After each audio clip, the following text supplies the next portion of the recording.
We put our posters and everything and our plants into the garden with our launch ceremony.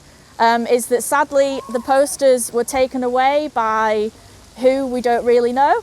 We're doing some investigations, but today we are, as well as having put more plants in, more padlocks, we're going to be putting our posters back in the ground to make sure the message of the climate garden and the Bradford people isn't silenced, because it's an important message.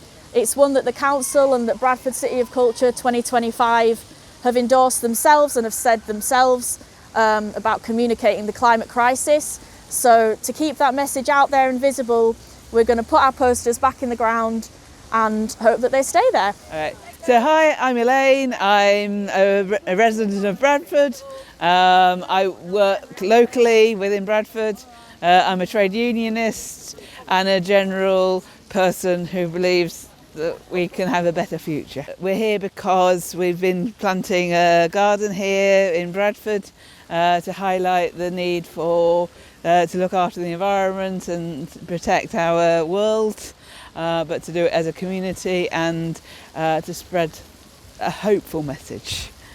I want to be involved in environmental actions, and this one is one that I can do because it's very simple for me, because I walk through City Park every day on my way to work, and it's actually a lovely setting for us to come together as a community. Sometimes we think of the negative futures, but sometimes we need to find hope, don't we?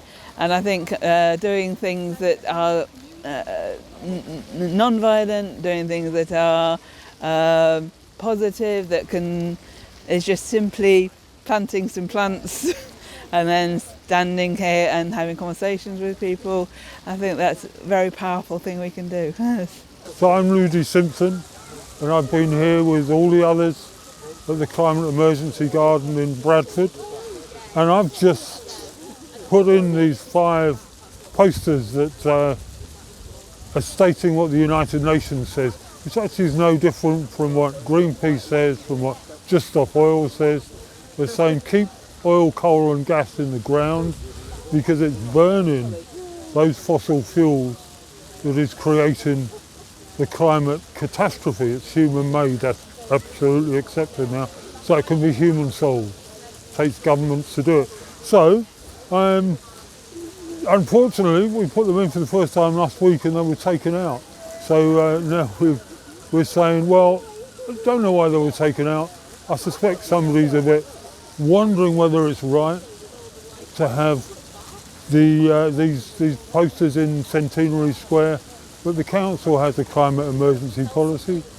We, I think, know that there's a need for government to act to do a lot more than they're doing at the moment in terms of transferring to renewable energies very, very rapidly.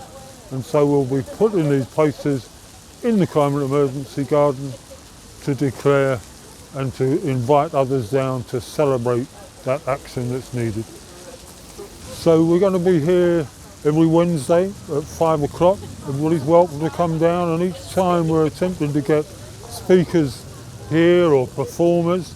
So we'll have Professor Paul Rogers, Professor of Peace Studies, the connections between military aggression and the protection of the fossil fuel industry. We'll have Bradford United against austerity. We'll have Unite Community, who have campaigns, for example, on the energy bills, which this month, we've all seen how they've gone up along with the water bills. The things are connected.